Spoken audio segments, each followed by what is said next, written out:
Assalamualaikum warahmatullahi wabarakatuh. Hari ini tanggal 13 Mei 2025.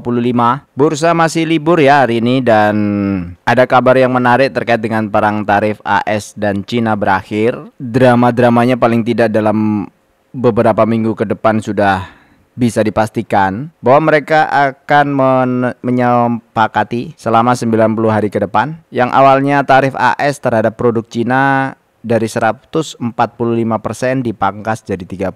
Nah, teman-teman udah pasti tahu semua lah ya. Kemudian yang dari Cina terhadap produk AS dari 125% menjadi 10%. Nah, paling tidak 90 hari ke depan ini sudah bisa menata-nata. Ada data yang menarik di data ekspornya Tiongkok ke Amerika, dan teman-teman juga udah pasti tahu semua bahwa Februari kemarin 2025 nilai ekspornya Tiongkok ke Amerika sebelum rame-rame tarif itu nilainya naik signifikan, hampir 2 kali lipat. Dan ini juga yang mempengaruhi pertumbuhan ekonomi Amerika menjadi minus ya kemarin ya, salah satunya. Ini grafiknya nanti lihat teman-teman ya. Nah, kenapa bisa tiba-tiba seperti ini?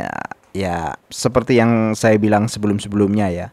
Jangan gampang percaya apa yang ada di internet kan begitu. Kalau Trump sudah memulai perang tarif, namanya juga pengusaha, kok saya ragu kalau dia itu tidak melakukan persiapan gitu. Nah, salah satu persiapan yang dilakukan adalah ya bisa jadi koordinasi dengan pengusaha-pengusaha yang ada di Amerika. Apa yang dikoordinasikan? Ya sebelum di perang tarif, impor dulu banyak-banyak kan, kira-kira gitu. Bikin stok dulu, paling tidak 3 bulan ke depan sudah punya stok. Jadi kalau nanti tarifnya ternyata tinggi, Anda nggak mengalami kerugian secara jangka pendek. Nah, datanya bicara begini. Jadi kalau udah ada data itu agak susah dibantah ya, bahwa posisinya memang Februari naiknya hampir 2 kali lipat nih kalau ngelihat ini. Nah, cuma data sebaliknya, ekspornya USA ke Cina itu yang bulanan saya nggak dapat datanya ya, belum dapat datanya teman-teman. Tapi ini tahunan. Nah, kalau sekarang Amerika itu mulai mengendorkan cengkramannya ke Tiongkok, taringnya ke Tiongkok, ya bisa jadi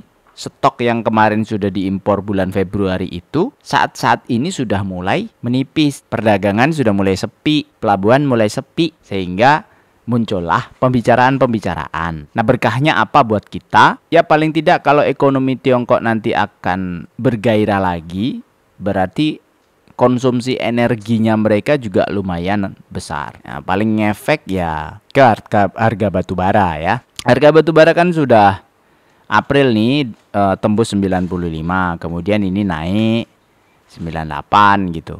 Hari ini 12 Mei, 13 Mei. 12 Mei kemarin sudah 99,7. Naik sedikit. Kan ini sudah Q1 sudah selesai. Januari, Februari, Maret, April, Mei, Juni, Q2 udah mungkin juga selesai. Jadi kalau mau lihat efeknya batu bara, kalau nanti ekonomi Tiongkok juga sudah mulai bangkit, ya kita mungkin bisa lihatnya di Q3 atau Q4 2025. Ya karena masih jauh ya, nanti aja kita review gitu. Nggak usah FOMO dulu. Kondisi sekarang ya kita nikmati aja sekarang ya. Karena besok market baru buka. Kemudian kemarin ada beberapa yang bagi dividen. Utamanya juga apa kemarin ya, TPMA kan bagi dividen. Kemungkinan kan nanti di hari besok, biasanya setelah bagi dividen kan dibanting. Ya kalau nggak mau floating loss ya jangan masuk di dekat-dekat mau pembagian dividen, walaupun dividennya bagus nih ya, lihat seperti ini ya. Kemarin kayaknya juga sudah saya bahas. Coba aja dicek videonya. Dan ini lihat ya, ini ada volume ya teman-teman ya. Pas waktu tanggal 30 April besar ini. Ini 3-4 kali lipat, 5 kali lipat biasanya. Lokal ini makan punya barangnya asing. Kalau menjelang pembagian dividen kemudian ada yang seperti ini, prediksinya apa kira-kira? Bisa jadi mereka itu sudah tahu TPMA itu akan bagi berapa. Sebelum diumumkan biasa jadi begitu. Jadi ini orang dekatnya insider lah. Kan ini udah mulai naik nih. Dari 8 April naik pelan-pelan ya. Lihat ya. Tuh, naik pelan-pelan. Sudah naik 29%. Coba bayangkan psikologinya ya. Sudah naik 29% dari bottom terbawah. Kemudian dia sudah mencapai titik resist di tanggal 11 Desember. Dihajar volume besar 5 kali lipat dari volume biasanya. Nah, kira-kira siapa yang bisa mutusin perdagangan seperti ini? Kemudian dia berani ngajar 5 kali lipat volume perdagangan biasanya. Siapa kira-kira? Kan pasti ada sesuatu gitu. Lalu setelah diajar jebret, ini sideways. Ya sideways ini kan orang-orang kayak kita-kita aja nih, retail kan yang ada di sini. Habis itu TPMA RUPS 30 April 2025. Mana RUPS-nya? Oh ini sorry, salah. Saya salah lihat nih. Yang volume gede adalah 30 April. Ya, volume yang sebelumnya di 29 April ya, ini sebelum RUPS, sehari sebelum RUPS dihajar segini banyak. Ini volumenya sih 2 kali lipat lah ya, 2 kali lipat. Nah, psikologisnya kita coba bayangkan, kalau kita tidak tahu apa-apa kemudian bisa ngajar kanan kondisi segini banyak, itu kan ya hampir tidak mungkin. Baru di 30 April ketika RUPS ada volume yang masuk segini banyak, asingnya jualan. Ini saya sih yakin ini hajar kanan juga. Enggak, saya nggak lihat brokernya ya pada waktu itu ya. Lalu ini sideways sampai 9 Mei. Kemudian libur, besok kita skenario kan nih, besok masuk. Kira-kira gimana bentuk grafiknya? Sudah hampir pasti turun ya minimal 80 poin. Kalau tidak, berarti anomali. Berarti ada sesuatu yang nggak wajar kalau tidak. Tapi mungkin nggak tidak turun, mungkin. Kalau harga ada market makernya mungkin sekali. Tapi kalau normal kemungkinan dia akan turun minimal 80 poin. Nah, nih 11,71%. Kalau turun 80 poin dengan volume-volume yang sebelumnya ini yang banyak masuk di sini, kira-kira apa yang terjadi ya? Ini selama berapa ini ya? Selama November 2024, 1 tahun. Volumenya itu di sini-sini aja. Kemudian baru kemarin mau bagi dividen, volumenya gede-gede, grafiknya naik ke atas. Pas waktu volumenya kecil-kecil, ya udah gini-gini aja, nggak kemana-mana harganya. Kadang turun ya, sideways turun dikit, sideways turun dikit. Kalau ada volume gede di sini, kemudian baru sebelum bagi dividen, ya prediksi saya dia akan banting ke bawah. Hampir mirip kayak Demas nanti. Sorry, Demas kemarin maksudnya. Jadi ya hati-hati saja. Makanya kalaupun kita dividen investor, masuknya ya lihat-lihat secara teknikal pun kita ya mesti lihat-lihat. Saya pun juga masih belajar ya. Belum tentu semua yang saya putuskan itu benar. Jadi ujung-ujungnya kalau di pasar saham tuh apapun teorinya praktek. Orang yang lebih pintar belum tentu jauh lebih cuan. Orang yang lebih jago belum tentu jauh lebih cuan. Orang yang lebih prepare belum tentu juga jauh lebih cuan. Kalau saya kan hanya modal preparation saja, nggak ada yang lain-lain ya, modal prepare. Nah, untuk bulan Juli nanti kan ada yang bagi dividen juga. Nah, ini saya juga sudah coba prepare gitu. Apa-apa saja sih yang di bulan Juli ini saya coba short ya. Yang ada Juli, nah ini kemudian September ya, plin. Kemudian Juli ya. Nah, salah satunya adalah satu KKGI. KKGI sudah pernah saya share. Ini walaupun potensinya gede tapi berbahaya. Ya, lihat di KKGI ya teman-teman ya. Kedua CLPI, ini baru kemarin. CLPI harganya juga sudah lumayan. Tuh, sudah di atas. Ada potensi naik nggak Bang? Ya mungkin ada, mungkin. Karena sisa dividen aja segini ya. Mungkin saja. Nanti kan dia punya RUPS itu 18 Juni. Jadi kita tunggu nih dari Mei ini sampai 18 Juni berarti sebulan ke depan. Ya bisa jadi masih dikocok-kocok ya harganya. Kemudian PLIN 16 Mei. Wah, ini nggak jelas nih. Oh, disuspend ya dia ya. Oh iya guys, disuspend. Graf anunya nggak jelas. Tapi dia di list saya 16 Mei itu akan RUPS. Dan kalau lihat dividen payout rasionya 93% itu historinya dia, dan dia punya EPS 281 ya. Benar kan ya? Coba dicek nanti benar apa enggak. Dia sudah bagi 67, harusnya masih ada sisa 196. Coba lihat ya. Ya benar. Dia bisa jadi bagi dividen 196. Itu kira-kira 7,8%. Kalau teman-teman tertarik bisa dicek-cek, dilihat-lihat ya. Terus selanjutnya ada RDTX ya, Roda Vivatech. Mungkin itu nanti juga Juli gitu. Mungkin ya.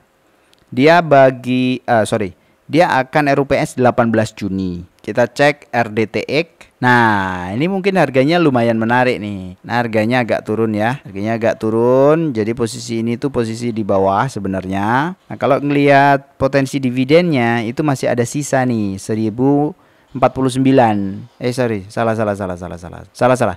Dia sudah bagi 151, masih sisa 898. Masih 7,6%. Lumayan gede. Kita nunggu 1 bulan, ada potensi cuan segitu kan lumayan. Apalagi kalau cuannya ini capital gainnya gitu ya.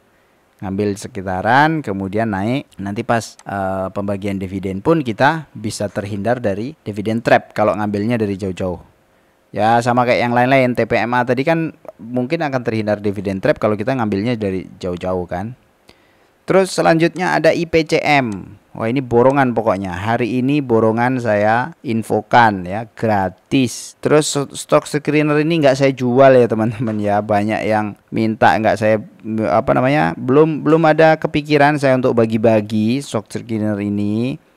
Jadi ya mohon maklum ya, karena saya bikinnya susah. Ini perlu semedi bikin. Ya kalau teman-teman mau bikin nggak apa-apa, tinggal di screenshot aja YouTube saya ini, habis itu dicek satu-satu, diikutin ya kondisinya. Nanti tinggal diupdate aja kan gitu.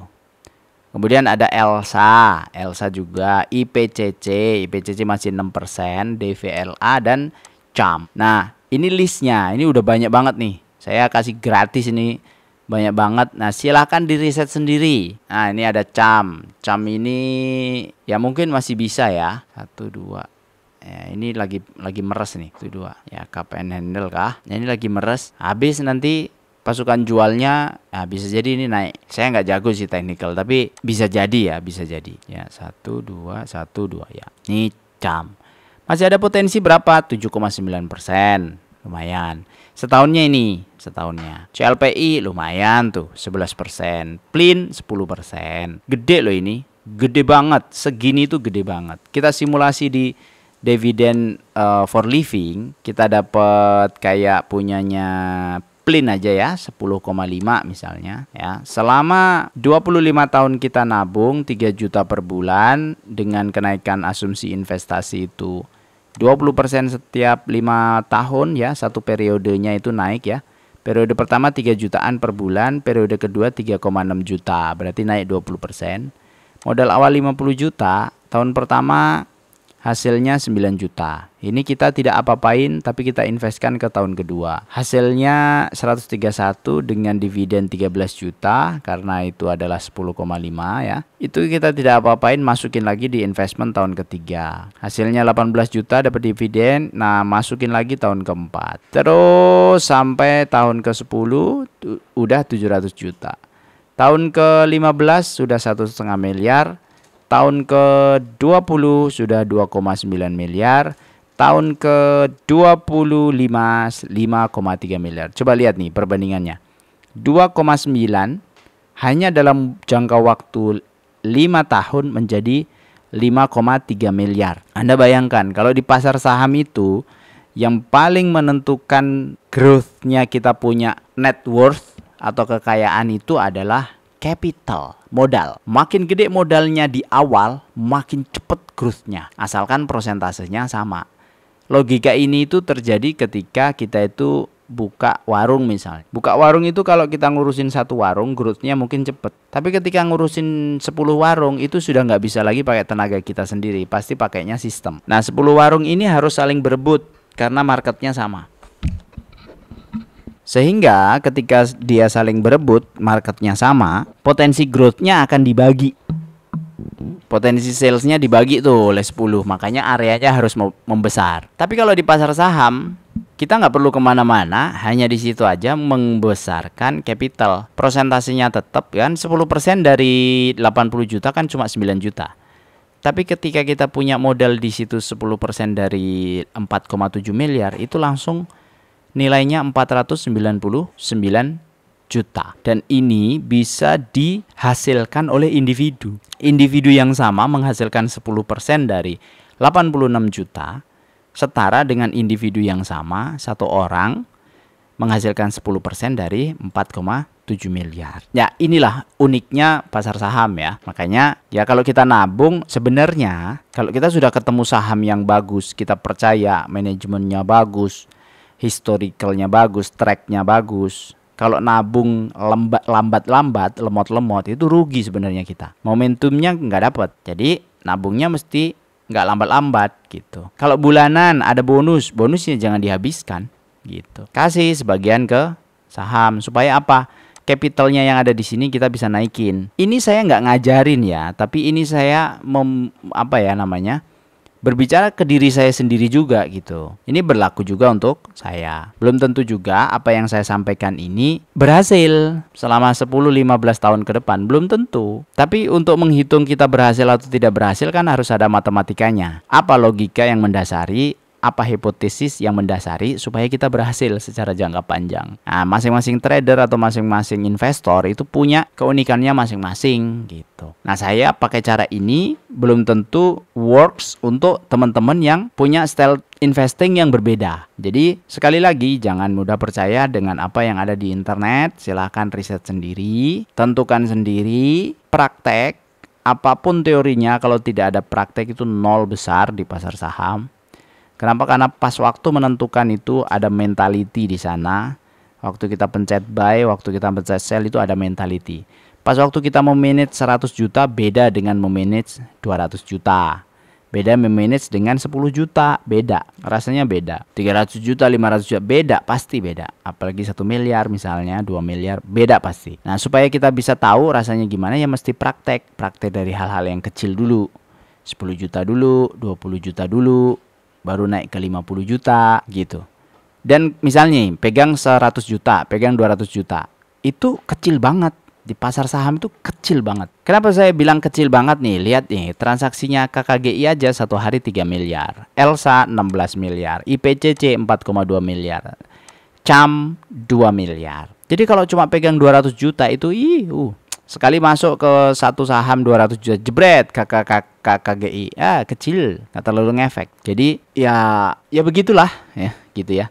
Nah, saya udah mulai ngelantur lagi. Jadi udah lama, jadi udahlah closing aja. Jadi intinya untuk Juli kira-kira itu yang ada di list saya. Bisa jadi ini juga nggak pas, nggak benar, nanti silakan riset. Kemudian nanti untuk yang lain-lain ada yang September, ada yang ini nanti saya share lah ya. Ini ada September ya, Juni, Mei, banyak nih. Ini saya bikin satu-satu tuh jahit satu-satu bikin screener ini. Kan udah saya share, udah hak gratis. Ya silahkan aja dinikmati video-videonya. Saya cuma pengen ngelakuin yang seperti ini dengan kondisi bisa berbagi lah, kira-kira gitu. Tapi dengan cara saya gitu. Gitu ya teman-teman ya. Makasih, semoga bermanfaat. Wassalamualaikum warahmatullahi wabarakatuh. Semangat.